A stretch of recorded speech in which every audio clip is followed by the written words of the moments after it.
On your Monday episode of Locked On Raptors, Scottie Barnes goes down on Friday against the Warriors with a fractured hand.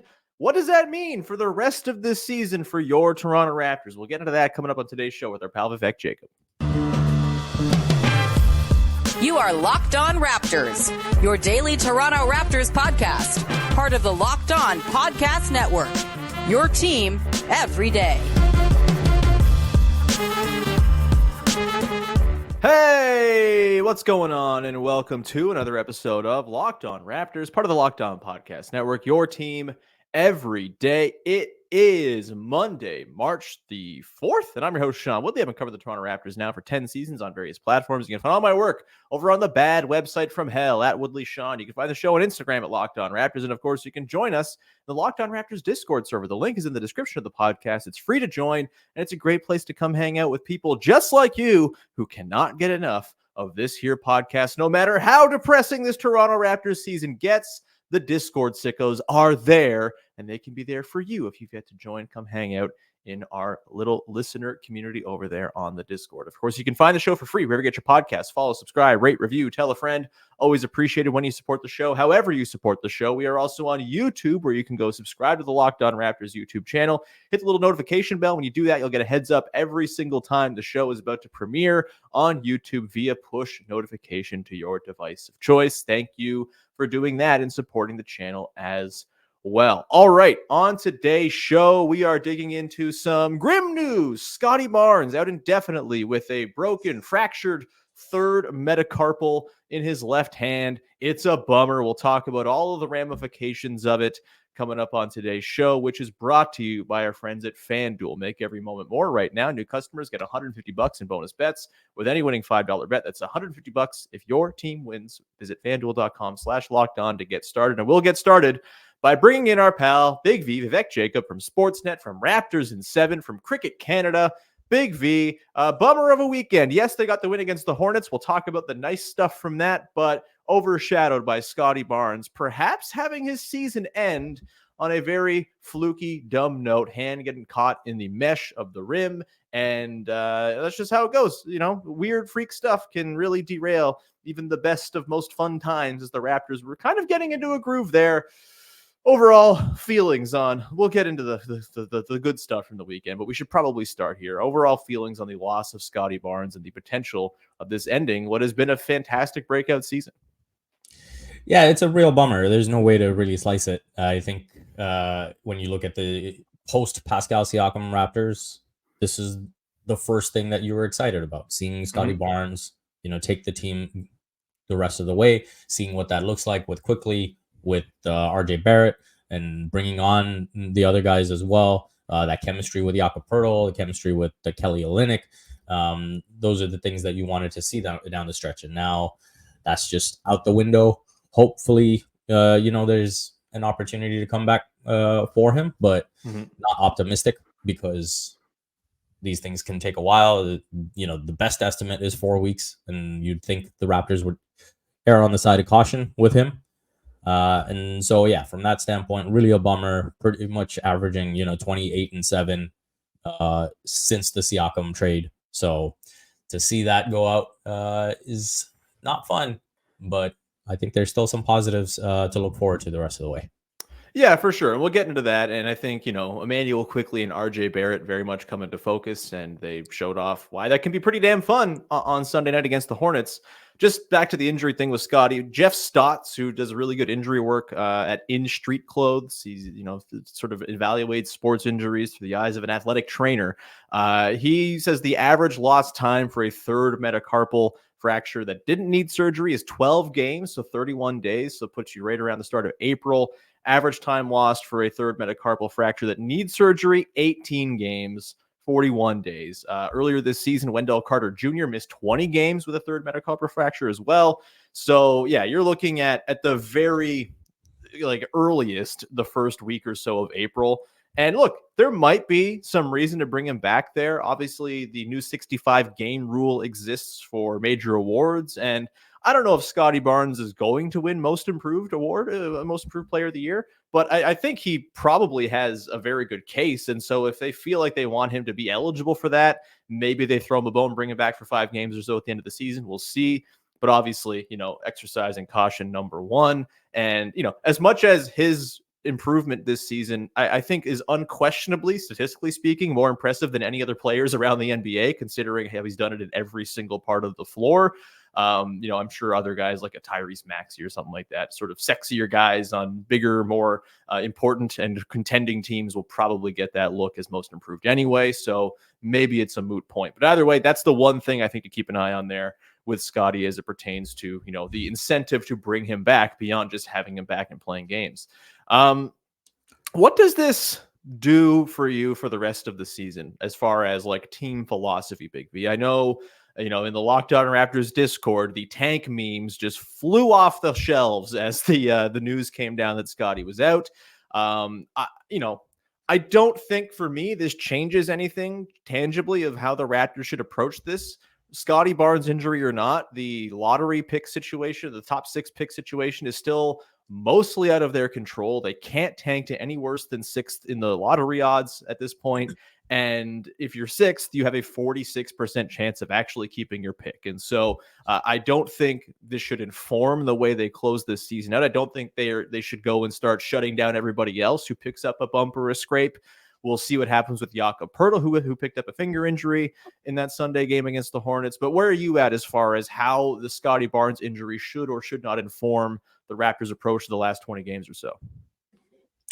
Yeah, it doesn't change much for me either. I think the principles behind why I preferred conveying the pick still stand. And I think that when you look towards next year, it being a better draft,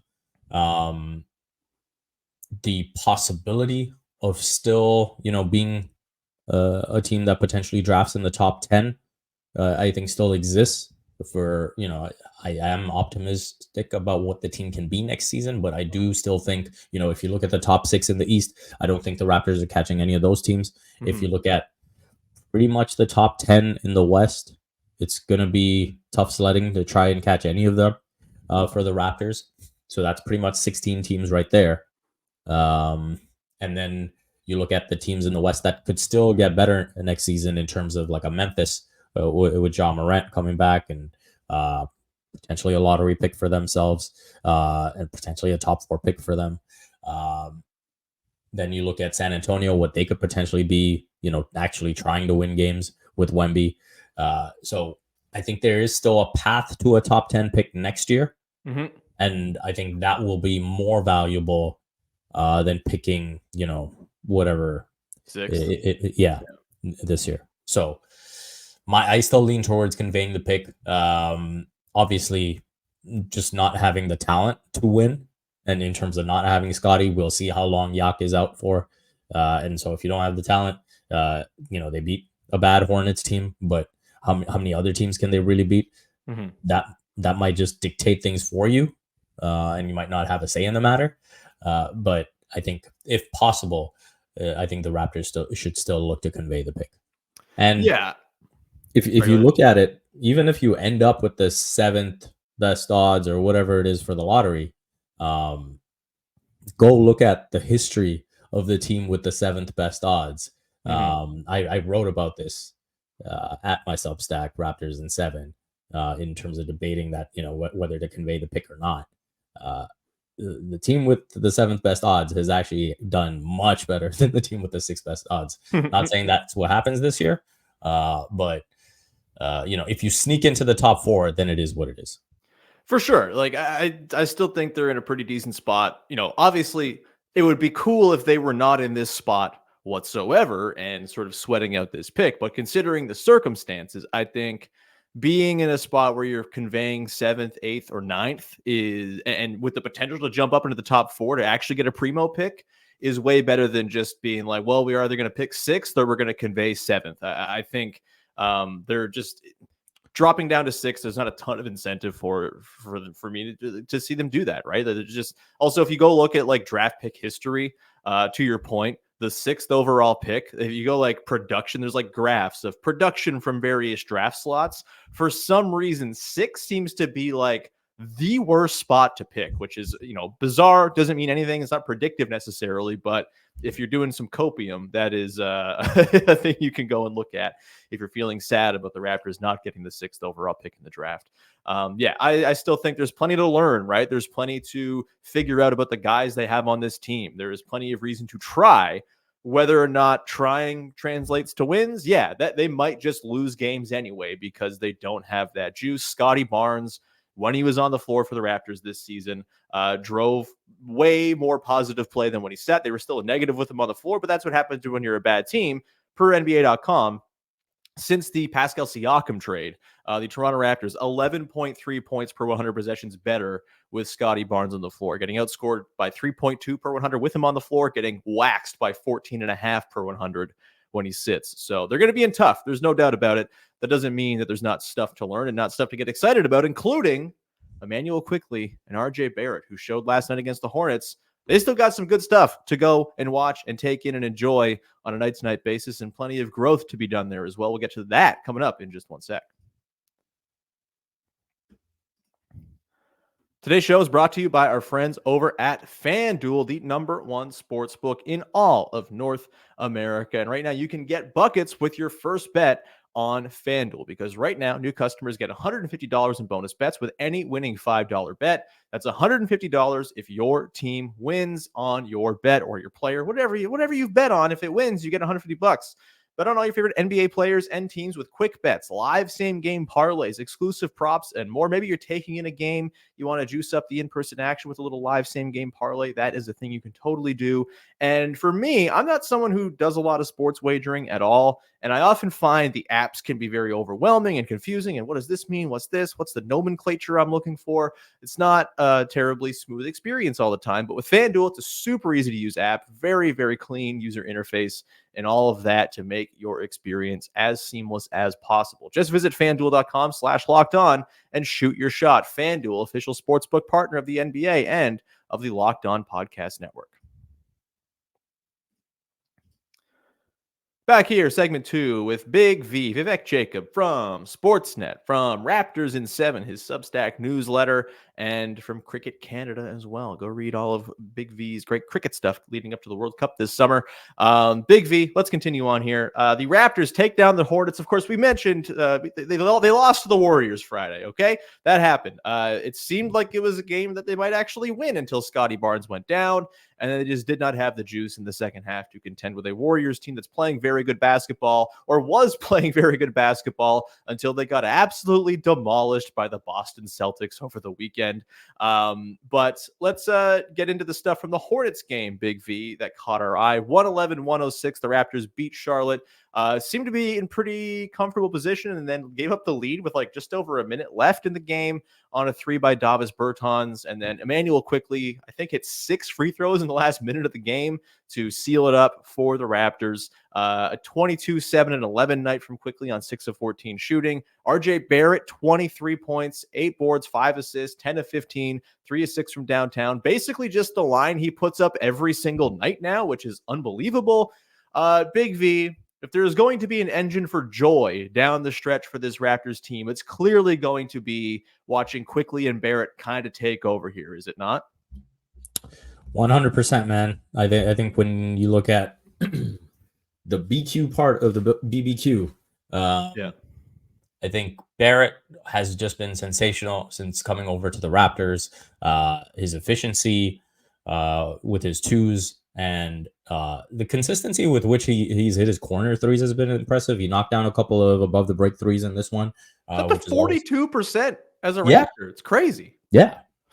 So that part is super impressive. If he can start to make free throws, boy. He maybe becomes the best player in the NBA. Yeah, I think that's how that works. Yeah, it's crazy, right? Like, he's shooting better from 2 than the free throw line. And I think I believe there was a stat that Yak is shooting better from the free throw line than him right now. And so not a place you want to be. No. So yeah, if he can just get going from the free throw line, it'll be great. The defense can stand to improve as well. I think he got a bit exposed once again in this Hornets matchup. And I think when you look at the offensive package, it's hey, I'm going to consistently be able to bully my way to the rim. Going to be able to use, coming off that right curl, going left every time. That's going to be an effective play for me. I'm going to be able to play make. I'm going to be able to find the open man. I know he had 5 turnovers in this one, but I thought one was a bad call. Davis Bertans kind of sliding over on an offensive foul. I thought that was just a bad call. There were a couple turnovers where, again, sometimes he's kind of barreling his way and he's going to get himself into trouble and, get into the air and force himself into some decisions that he doesn't necessarily want to make. But yeah, I think overall what we've seen from RJ since coming over to Toronto has been fantastic. But you also see the areas where it's like, hey, if this core is going to really, really pop, the defense, the ability to convert at the free throw line and make him more of a threat there. Those are 2 things that'll go a long way.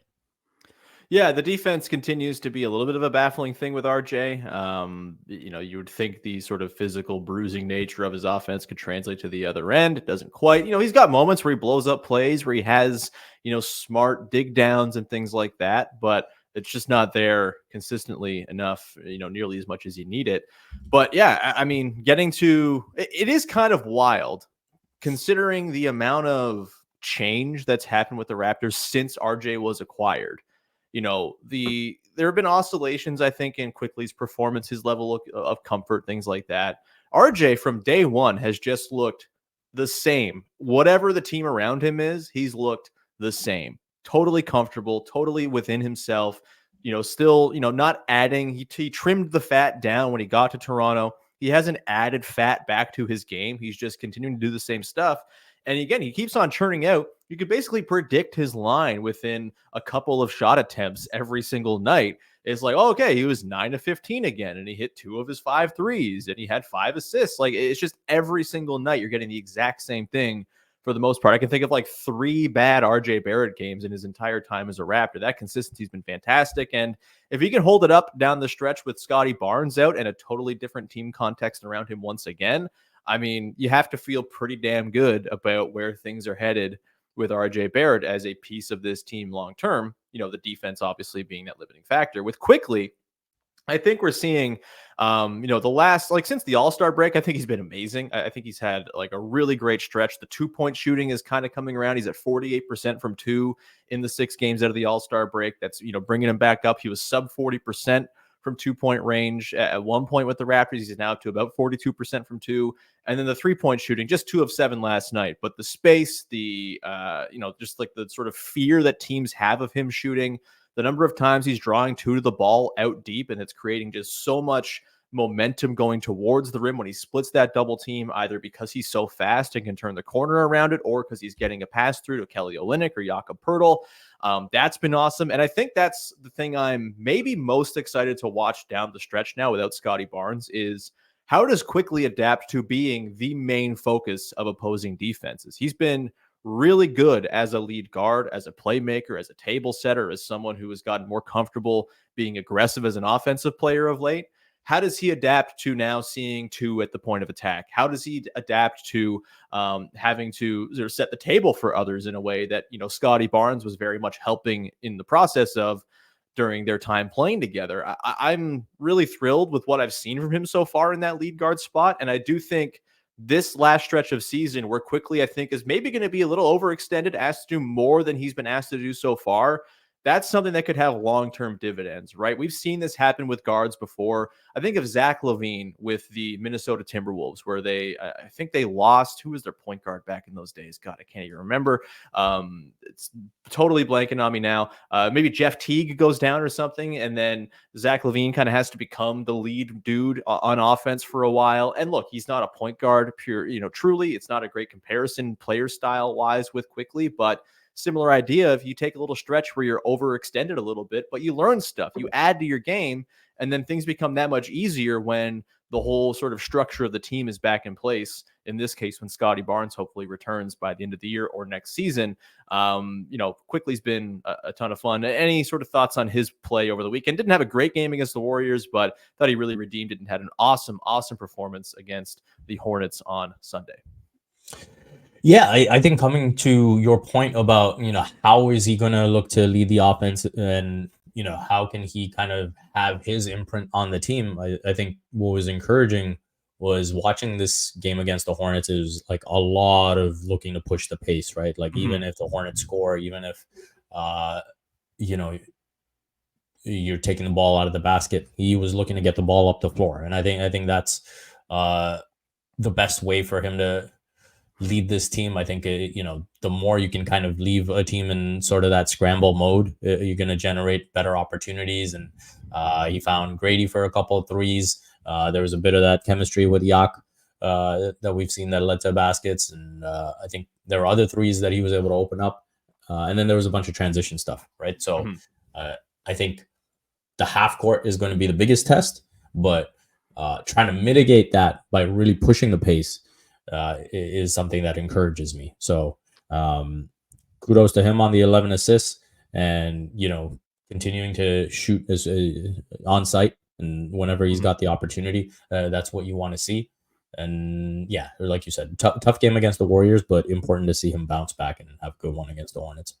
For sure. And some good cutting from him off ball, too, working with Kelly Olynyk in that second half. Like, he doesn't have to have the ball in his hands either, right? Like, he can really make stuff happen as a sort of a jitterbug away from the ball, whether it's relocating for threes, whether it's leaving his dude in the dust as he makes a cut. Lots of exciting stuff from Quickley. And, he is going to be the thing I'm tuning in for the rest of the season, assuming Scottie Barnes does not come back. No doubt about that. Another thing, too, with those guys, both Quickley and Barrett, is I'm really liking the pick and roll chemistry both are establishing with Jakob Poeltl. And I think that speaks to the value of Yak. Like, we've talked about him. He sort of sets up the team to have a good developmental canvas upon which to work. And, as that sort of very steady role man who has roll gravity, who has finishing ability, who sets mean screens, I think we're seeing a really good connection forged there with Quickley and Barrett. And assuming he's healthy down the stretch, we'll see about the finger. Assuming he can get back on the floor, I think that is basically something they can spam down the stretch to just get good stuff. Is Yak and Quickley pick and roll, or Yak and Barrett pick and roll with Quickley flying around?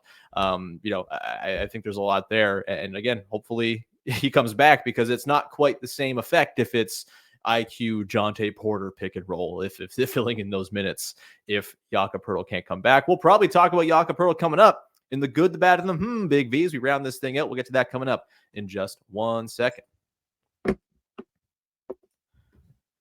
Today's show is brought to you by our friends over at Prize Picks, the single best place to play daily fantasy sports. It's just you against the numbers with Prize Picks. It's the way it should be. All you got to do is pick more or less on 2 to 6 player stat projections and watch the winnings roll in. And right now, it's demon time on Prize Picks. You can now up to 100 times your money with as little as 4 correct picks. You can turn $10 into $1,000. Demons and goblins are the newest and most exciting way to play at Prize Picks. Squares marked with red demons or green goblins get you different payouts. You can now win up to 100 times your money with as little as 4 correct picks. That is pretty sweet, unless you're Spider-Man, because that green goblin, pesky villain. But everyone else can have a great time over there on Prize Picks, as it is demons and goblins time. Player and stat types you can choose from include, points, rebounds, assists, goals, all that type of stuff across multiple different sports. You can go and peruse. Go to prizepicks.com/LockedOnNBA. Use the code LockedOnNBA for a first deposit match to $200. That's prizepicks.com/LockedOnNBA.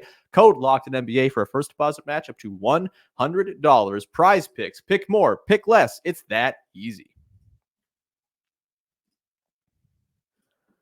Rounding out the show here with Big V, Vivek Jacob from Sportsnet and Raptors in 7. Before we get into the good, the bad, and the just a reminder, Locked On Sports Today 24/7 is our all-day streaming channel on YouTube for Locked On shows covering the biggest stories in all of sports.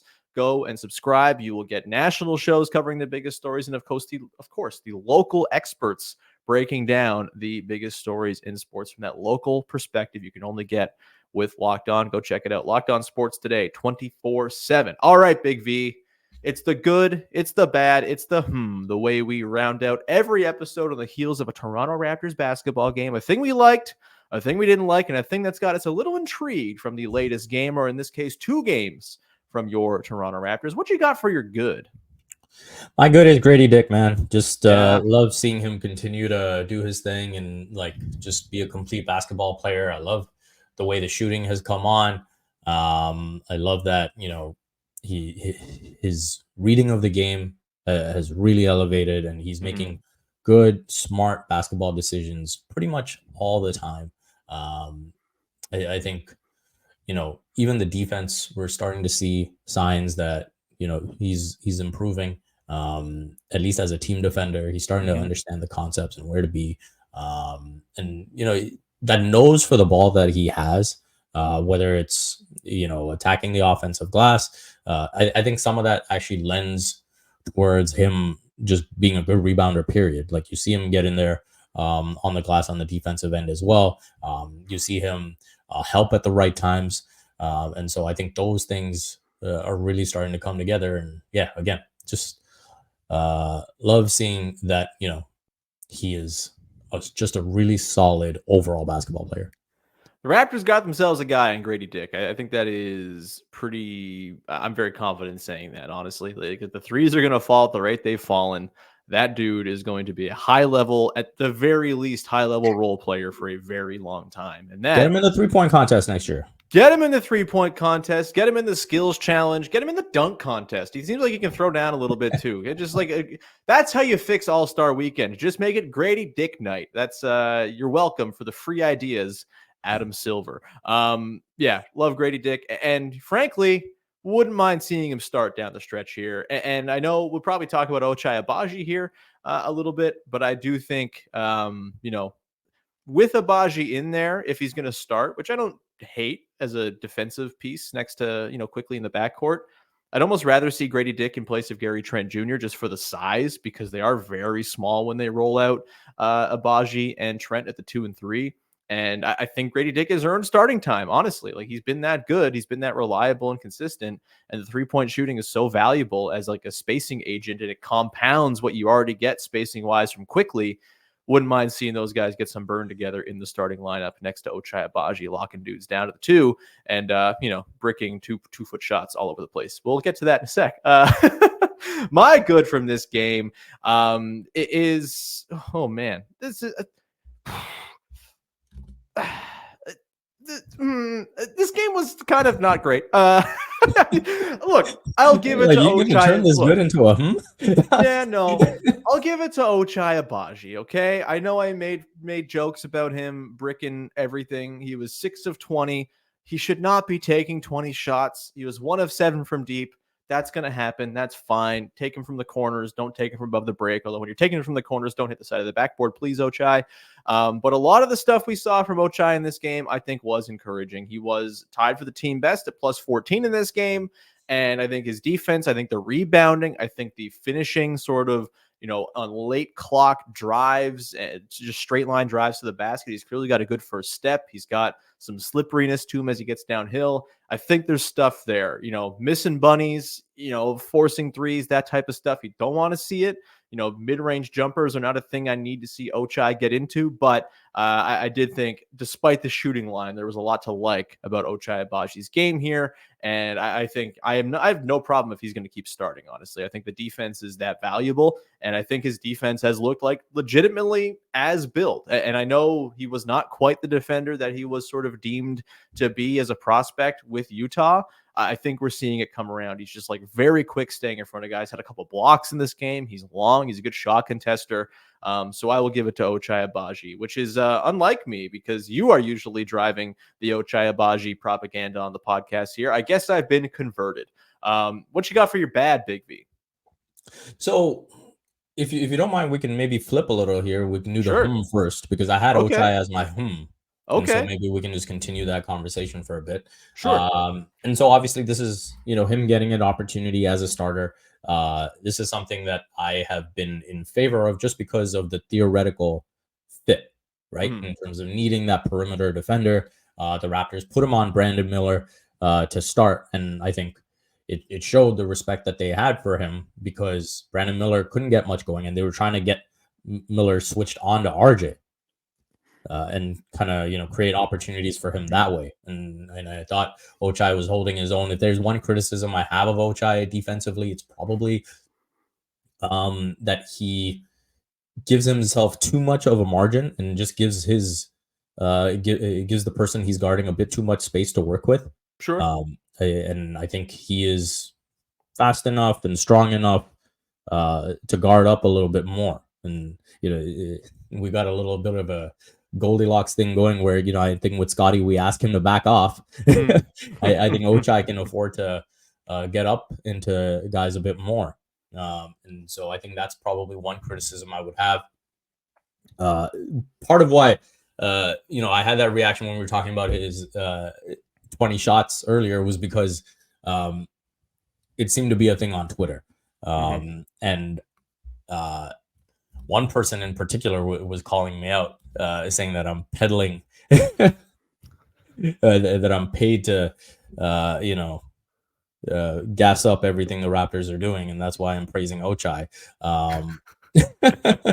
And so in terms of the 20 shots, do we want to see that? No. But in terms of the process of it, I thought it was pretty good.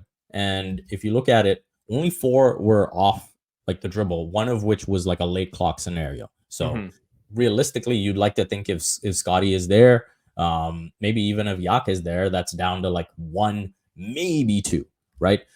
He went over 3 on putbacks.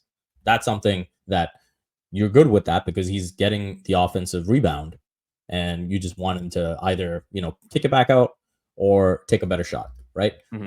So that was fine to me. The threes, you could probably say like 2, maybe 3 were rushed and that maybe he didn't need to take, not even rushed. They were, in terms of shots, they were okay. It's just like, hey, there's 16 on the shot clock. Like maybe you can get a better look, right?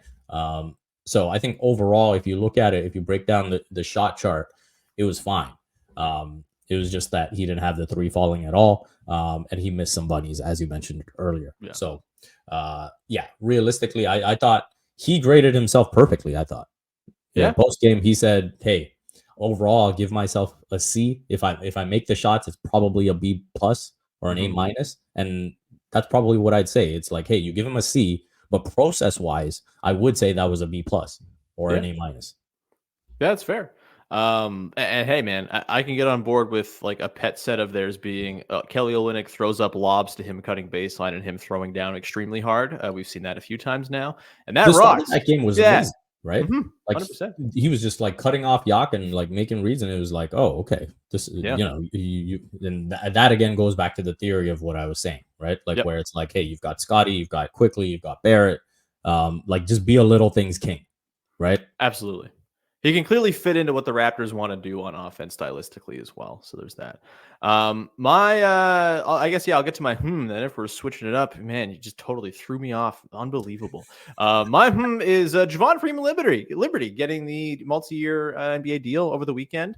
Didn't play in either of the games of the weekend. Maybe he got some burn late in the Warriors game. I can't remember because I turned it off late. But I think with JFL, without Scottie Barnes, they are badly in need of dynamic ball handlers. And I don't quite see that as like a DJ Carton thing he's going to bring to the table. And I think what Javon Freeman-Liberty's done with the 905, where he's been the leading scorer in the G League and has been just putting up ridiculous lines as both a scorer and a playmaker, I think there is plenty of reason to give him a lot of burn down the stretch as like the backup point guard essentially and see what he can do. Like you need dynamism, you need some punch, and he has shown at the G League level that he can bring that. Doesn't always translate, obviously, but I think if you're going to have Javon Freeman-Liberty play, have him do a role that he was doing with the 905 where he is on the ball a ton. He does get to be a creative source for the team.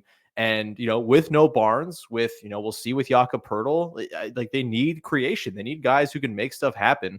And I would like to see some Javon Freeman-Liberty run with the ball in his hands. I would rather see him play than Jordan Nwora, than DJ Carton. I think we should see that going forward here now that he's got this deal. Congrats to him.